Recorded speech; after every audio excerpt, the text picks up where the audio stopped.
Berbeda Polnam dalam pemerintah Kabupaten Maluku Tengah seriusi potensi wisata Kecamatan Nusa Laut. Pemerintah Kabupaten Maluku Tengah dan Politeknik Negeri Ambon atau Polnam seriusi kembangkan potensi wisata di Kecamatan Nusa Laut. Direktur Politeknik Negeri Ambon berpandangan Kecamatan Nusa Laut maupun Kabupaten Maluku Tengah pada umumnya tidak dapat dilakukan secara parsial, melainkan memerlukan sinergi dan kolaborasi antara berbagai pihak. Hasilnya yang diharapkan berupa rekomendasi ide yang dapat diimplementasikan secara nyata. Sementara itu, Kepala Dinas Pariwisata Maluku Tengah, Angki Watimena, merespon baik rencana kolaborasi dari Polnam.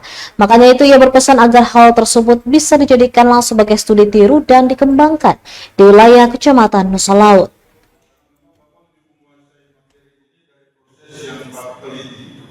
Saya ingin dari sini saya minta paparan yang tadi dijabarkan kita sama-sama menyimak. Pada dasarnya kami dari DPRD mengapresiasi. Download Tribun X sekarang, menghadirkan lokal menjadi Indonesia.